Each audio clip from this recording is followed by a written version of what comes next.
11월 29일 금요일 오후 5시를 막 넘긴 시간입니다.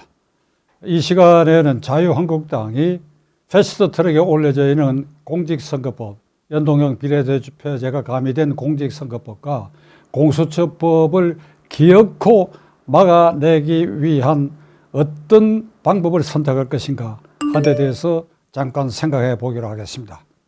황교안 대표가 청와대 정문 앞 광장의 맨바닥에서 9일째 단식 농성을 하다가 의식을 잃고 병원에 후송돼서 이제 회복이 된 듯 합니다.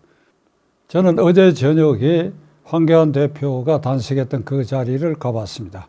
정미경, 신보라 두 최고위원이 이어서 단식을 하고 있는데 그 장소는 노천 바닥이고 야간에는 영하로 내려가고 방풍시설도 없을 뿐 아니라 일부 정의당의 선거는 어떤 비난을 하는가 하니까 이게 몽골 텐트를 쳤다 이런데 몽골 텐트는 찾아볼 길도 없고 야전용 바람막이 텐트 같은 걸 쳐놓고 이게 사방에 뚫린 것입니다. 그 야간에는 기온이 내려갈 수밖에 없고 그래서 60대 초에 황교안 대표가 만 8일을 견디면서 9일째의 의식을 잃었다고 하는 것은 그렇게 될 수밖에 없는 장소입니다.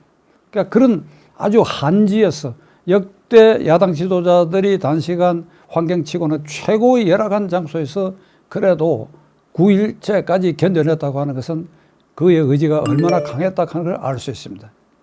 황교안 대표의 단식과 연이은 최고위원 등의 단식을 통해서 민심을 자유한국당 쪽으로 자유한국당의 무엇을 위해서 공직선거법과 공수처법을 반대하는 데 힘을 실어주기 위해서 이 민심을 끌어모으는데 폭풍 같은 힘을 발휘해야 되는데 아직 그 지경까지는 이르지 못했습니다.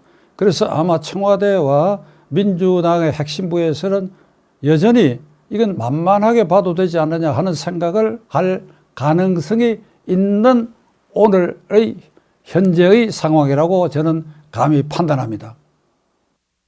황 대표의 단식 초반만 하더라도 자유한국당 의원의 상당 숫자가 멀뚱멀뚱했습니다.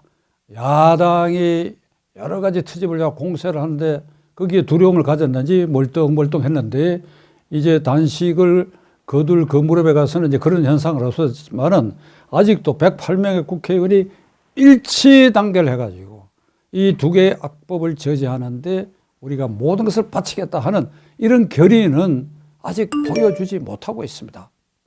안타까운 일입니다. 그래서 답답합니다. 문제된 2대 악법, 연동형 비례대표제와 공수처법이 왜 위헌이며 반국민적인 것인가 간단히 설명해 보겠습니다. 연동형 비례대표제가 가능하려고 그러면 헌법에 그 근거를 마련해야 돼요. 다시 말씀드리면 헌법에 국회의원 선거에 있어서는 정당의 득표율을 우선해가지고 의석을 배분한다라고 하는 조항이 있어야 됩니다. 지금 그런 조항이 없습니다. 둘째로 그것이 가능하려고 그러면 3공화국 때처럼 국회의원의 후보는 반드시 정당 추천 후보라야 가능하다는 헌법 조항이 있어야 됩니다. 근데 지금 무소속도 가능합니다. 그럼 무소속의 배분 비율은 그게 반영하지 않겠다고 하는 거 아닙니까? 그 다음에 우리 헌법에는 국회는 어떻게 구성하느냐. 국민의 직접 평등 보통 비밀에 의해서 선출된 의원들로 구성된다. 이렇게 되어 있습니다. 그러니까 이 조항도 정당 득표율로 나눈다라든지 그것이 우선한다라든지 이런 조항이 없이는 이게 위헌이 되는 것이죠.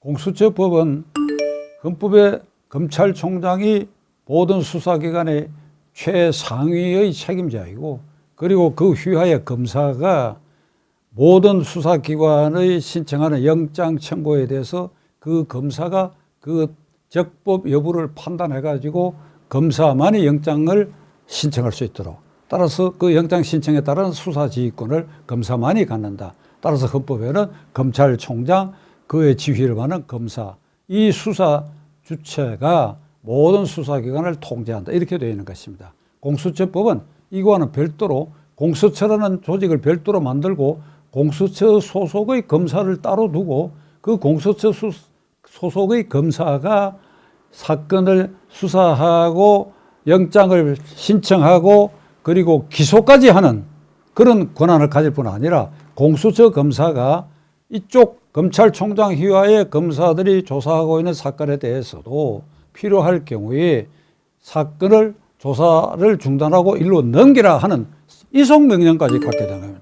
이건 헌법의 근거 없이는 절대 성립할 수 없는 기관입니다. 우리 헌법에 검찰총장과 검사 외에 별도로 공수처와 공수처 검사를 둔다 하는 조항이 있기 전에는 이런 헌법을 만드는 것, 이런 법률을 만드는 것은 이건 명백한 위헌 행위에 해당하는 것입니다. 또 하나는 공수처법이 아주 이게 간과해버린 것 중에 하나는 군인은 반드시 군사법원의 검찰부, 군사법원의 재판부의 심판을 받도록 되어 있는데 현역 장성에 대해서는 공수처가 수사할 수 있도록 해놨습니다. 이건 헌법의 군사법원 규정을 정면으로 위배하는 것입니다.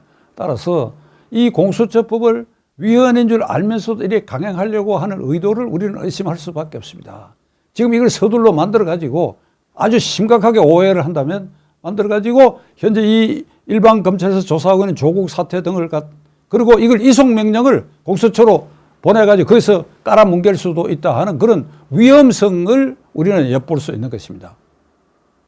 이처럼 악법이 명백하고 반국민적인 이 두 개의 법률에 대해서 자유한국당의 108명의 의원과 그리고 그 선두에선 한교안 대표가 이걸 어떻게 돌파할 것인가.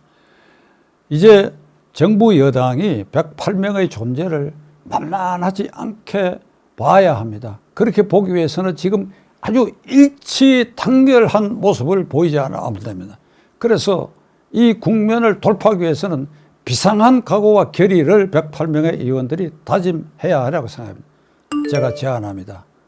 오늘 당장 108명 의원 전원이 의원 사직서를 작성해 가지고 원내대표에게 맡기십시오.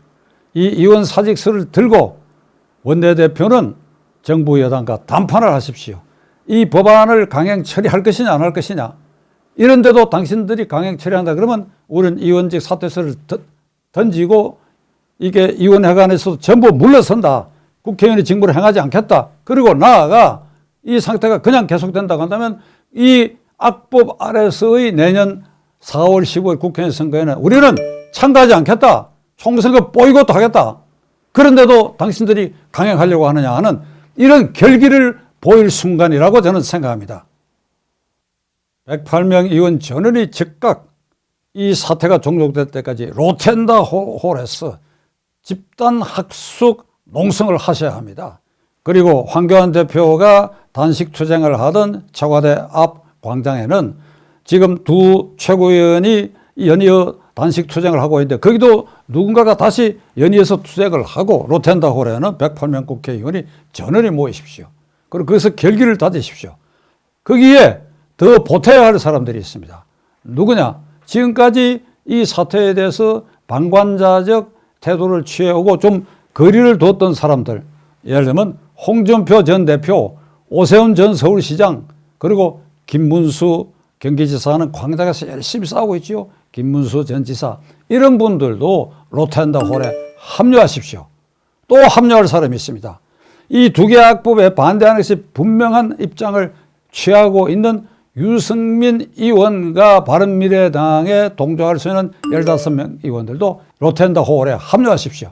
그리고 조원진 의원은 2년여에 걸쳐서 정말 아주 힘든 강행군을 통해서 매주 태극기 집회를 주최해 왔습니다. 조원진 의원도 여기에 참가하십시오. 그리고 또 자진해서 참가할 한국당 관계자들이 많이 있을 것입니다. 이렇게 모여서 결기를 보여줘야 합니다. 결기를 보여줘야 합니다. 그러면 정부 여당도 손을 들 수가 있다고 나는 생각합니다. 민심을 잡는 자, 민심을 동원할 수 있는 자, 그 집단이 성공할 수 있습니다. 국민의 마음을 사로잡는 그런 결기를 이 순간에 보여줄 필요가 있습니다. 여러분의 결단을 기대합니다.